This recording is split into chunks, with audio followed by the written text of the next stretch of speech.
샬롬, 류 선생의 구속사 천국열사 창세기 19번째 시간입니다.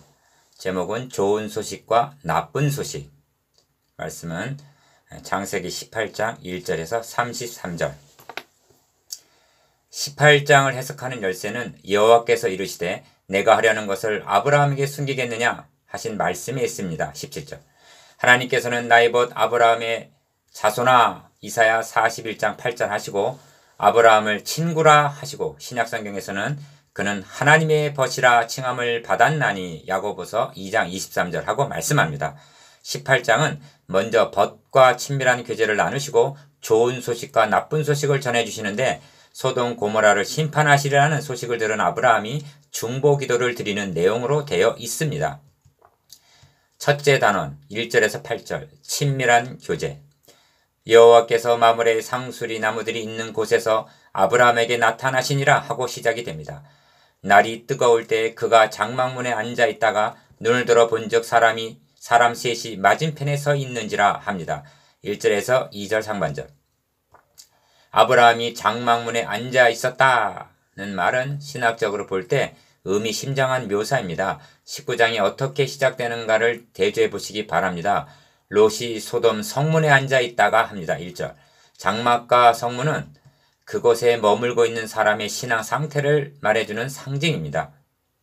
눈을 들어본즉 사람 셋이 맞은편에 서 있는지라 그가 그들을 보자 곧 장막문에서 달려나가 영접하며 합니다. 2절.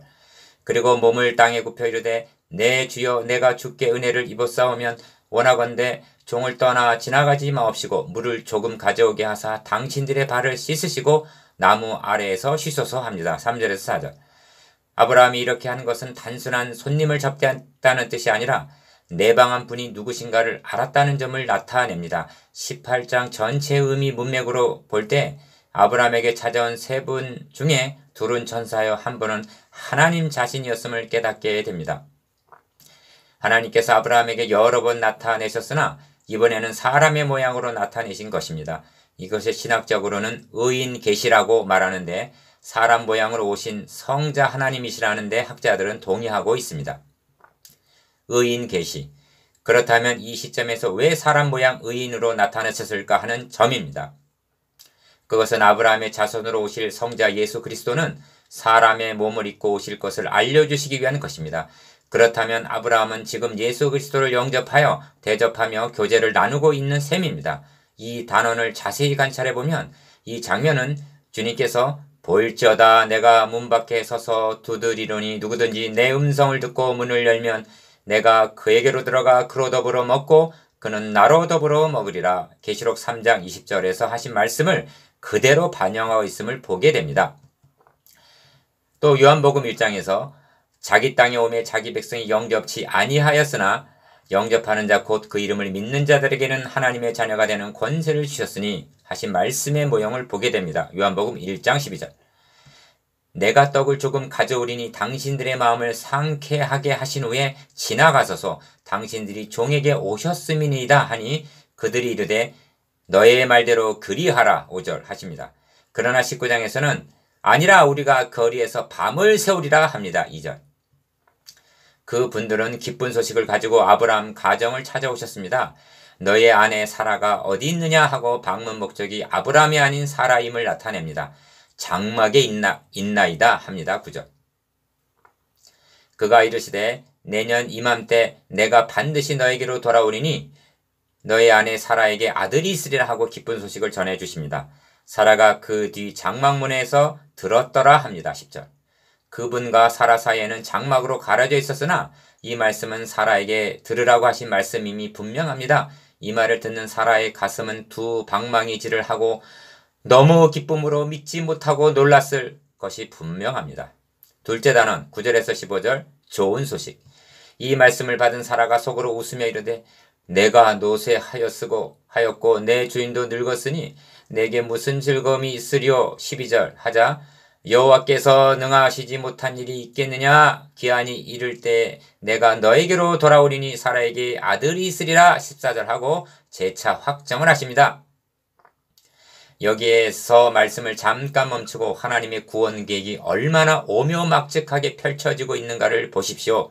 이 장면이 누가복음 1장에서 그대로 재현되고 성취되고 있음을 보기 때문입니다. 천사 가브리엘이 기쁜 소식을 가지고 처녀 마리아를 찾아옵니다. 천사가 일러 가로되 마리아여 무서워 말라. 네가 하나님의 은혜를 얻었느니라. 보라 네가 수태하여 아들을 낳으리니 그 이름을 예수라 하라 합니다. 누가복음 1장 30절에서 31절. 마리아는 대답하기를 나는 사내를 알지 못하니 어찌 이 일이 있으리까 합니다. 천사가 대답하여 가로되 대저 하나님의 모든 말씀은 능치 못하심이 없느니라. 37절. 하나님은 사라에게 여호와께 능치 못할 일이 있겠느냐 하십니다. 창세기 18장 14절. 구약의 모형이 신약에 와서 실체로 나타나고 있음을 보게 됩니다. 언약의 자손. 하나님의 의도는 분명해졌습니다. 하나님께서 아브라함을 부르신 지 25년이 지나도록 약속하신 아들을 주시지 않은 것은 사라가 자녀를 생산할 수 없는 처녀의 몸과 같이 되기를 기다렸다는 것이 됩니다. 17장 19절에서는 너의 아내 사라가 너에게 아들을 낳으리니 너는 그 이름을 이삭이라 하라. 내가 그와 내 언약을 세우리니 그의 후손에게 영원한 언약이 되리라 하고 이삭이 언약의 자손임을 말씀하십니다. 그러면 언약의 자손이 누군가? 만군의 여호와가 이르노라. 보라 내가 내 사자를 보내리니 그가 내 앞에서 길을 준비할 것이요 또 너희가 구하는 바 주가 갑자기 그의 성전에 임하시리니 곧 너희가 사모하는 바 언약의 사자가 임하실 것이라. 말라기 3장 1절 하고 그리스도시라고 말씀합니다. 이 점을 신약성경에서는 형제들아 너희는 이삭과 같이 약속의 자녀라 합니다. 갈라디아 4장 28절. 갈라디아서 4장 28절. 사라가 가로되 내가 웃지 아니하였나이다 하고 변명합니다. 15절. 하나님께서는 이에 대해 과히 꾸짖지 아니하십니다. 왜냐하면 그 순간 사라는 하나님의 약속을 믿음으로 받아들였기 때문입니다. 히브리서 11장 11절에서는 이 장면을 이렇게 해설해주고 있습니다. 믿음으로 사라도 나이 늙어 단산하였으나 잉태하는 힘을 얻었으니 이는 약속하신 이를 미쁘신 줄 알미라. 그렇습니다. 마리아가 가로되 주의 계집종이오니 말씀대로 내게 이루어지이다. 누가복음 1장 38절 하고 믿음으로 받아들이는 순간에 그는 잉태하는 은혜를 입었고 임무를 마친 천사는 떠나갔습니다. 사라가 하나님의 언약을 믿음으로 받아들이자 그 사람들이 거기서 일어나 소돔으로 향하고 아브라함은 그들을 전송하러 함께 나가니라. 16절 하고 성경은 말씀합니다. 이것이 사라에 대한 임무가 끝났음을 의미합니다. 셋째 단원 16에서 13절 나쁜 소식. 여호와께서 이르시되 내가 하려는 것을 아브라함이 숨기겠느냐 하십니다. 18장 17절. 숨기실 수가 없는 것은 하나님께서 그를 믿음의 조상으로 세우셨으며 천하만민은 그를 인하여 복을 받도록 그에게 붙여주셨기 때문입니다. 이 점이 아브라함은 강대한 나라가 되고 천하만민은 그로 말미암아 복을 받게 될 것이 아니냐 18장 18절 하신 말씀에 나타나는데 즉 메시아 언약을 세움받은 당사자이기 때문에 알려주신다는 말씀입니다. 이어서 내가 그로 그 자식과 권속에게 명하여 여호와의 도를 지켜 의와 공도를 행하게 하려고 그를 택하였나니 이는 나 여호와가 아브라함에게 대하여 말한 일을 이루려 함이니라 하십니다. 19절. 성경에는 줄기 말씀도 있고 가지 말씀도 있습니다. 아브라함은 줄기고 롯은 가지입니다. 그러므로 나 여호와가 아브라함에게 대하여 말한 일 메시아 언약을 이루려 함이라 하심은 중요한 의미를 전달해 주고 있는데 이제 있게 될 소돔 고모라의 심판도 아브라함에게 세워주신 메시아 언약과 불가분의 관계가 있음을 나타냅니다. 이런 맥락에서 언약의 자손 이삭이 태어나리라는 기쁜 소식 뒤에 소돔과 고모라에 대한 부르짖음이 크고 그 죄악이 심히 무거우니 내가 이제 내려가서 그 모든 행한 것이 과연 내게 들린 부르짖음과 같은지 그렇지 않은지 내가 보고 알려 하노라. 20절에서 21절 하고 소돔 고모라를 멸하시겠다는 심판의 소식을 전해 주십니다. 18장에서 유념하셔야 할 점은 의인 계시입니다.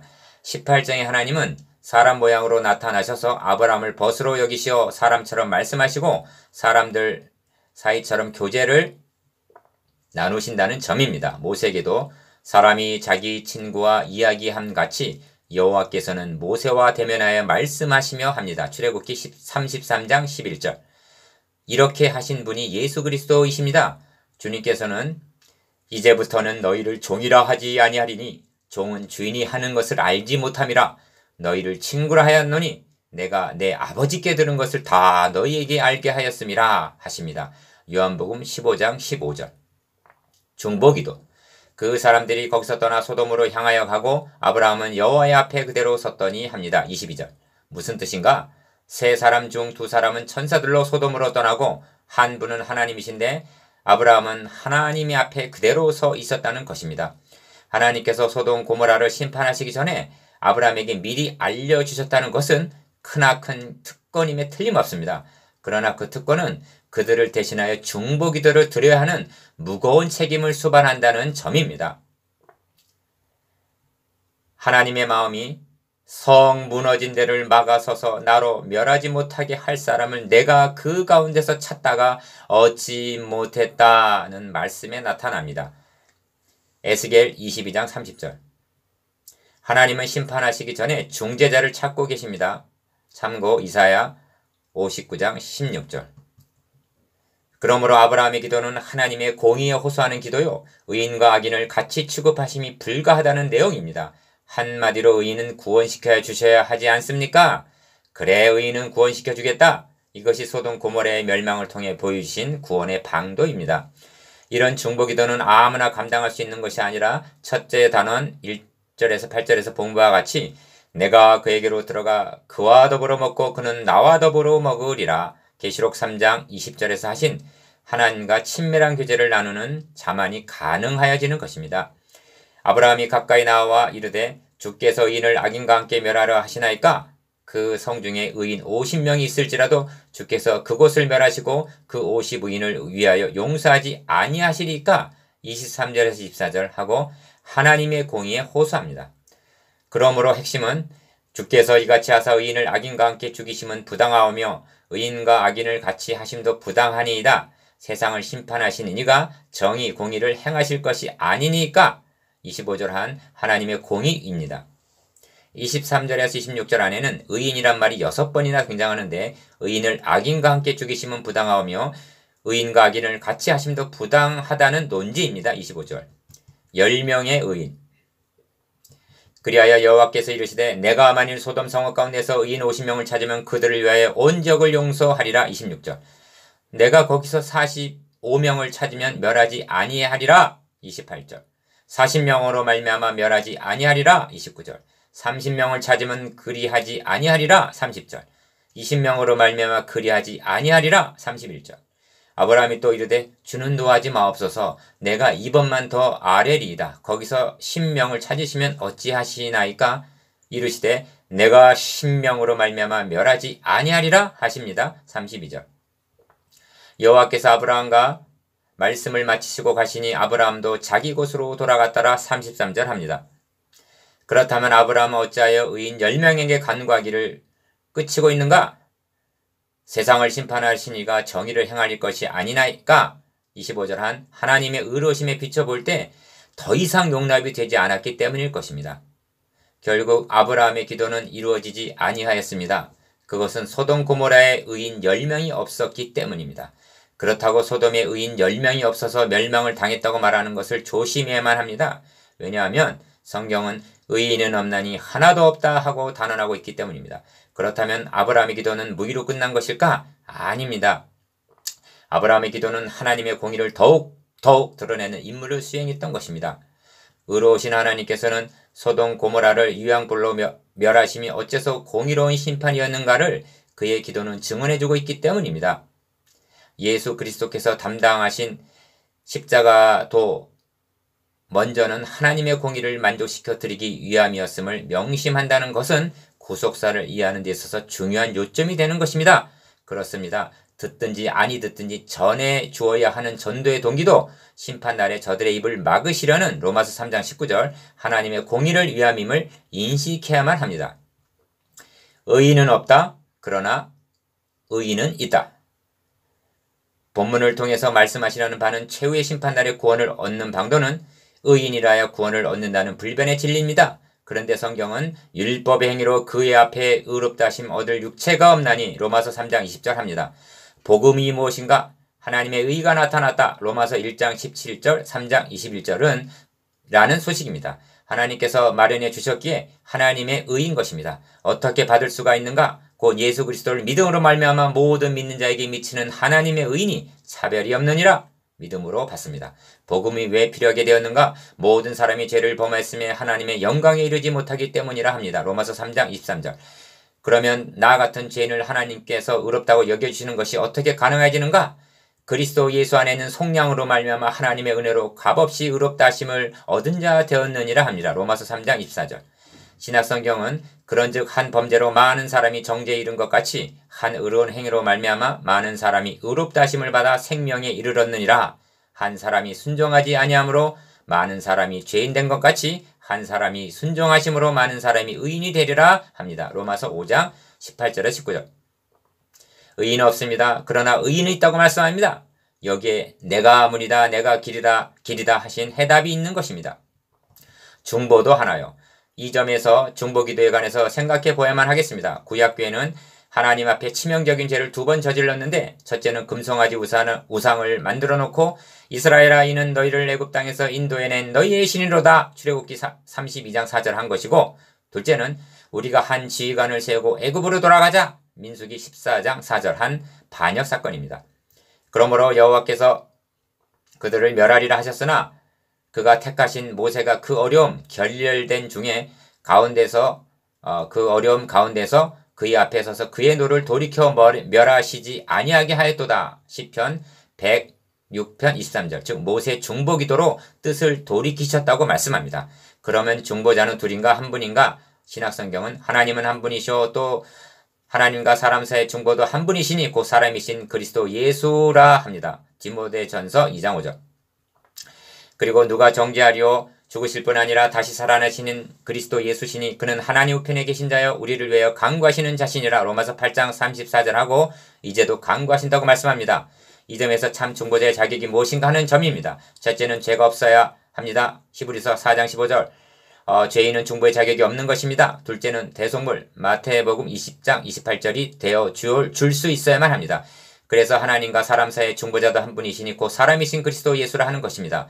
그러므로 아브라함, 모세 등은 참 중보자 예표를 할 수가 있습니다. 그런데 떠나시는 주님께서는 지금까지 너희가 내 이름으로 아무것도 구하지 아니하였으나 구하라 그리하면 받으리니 너희 기쁨이 충만이라. 요한복음 16장 24절 하고 기도할 수 있도록 제자들에게 이름 요한복음 14장 13절, 15장 16절, 16장 26절을 주고 가셨다는 점입니다. 이처럼 기도의 특권을 주신 것은 자신의 욕망을 위해서 사용하라고 주신 것이 아니라 너희가 내 이름으로 무엇을 구하든지 내가 행하리니 이는 아버지로 하여금 아들로 말미암아 영광을 받으시게 하려 함이라. 요한복음 14장 13절 하고 하나님의 영광을 위해서라고 말씀합니다. 예수 그리스도와 더불어 아름다운 교제를 나누고 있는 형제여 우리들도 기쁜 소식 복음, 나쁜 소식 심판을 동시에 전해주지 않으면 안 됩니다.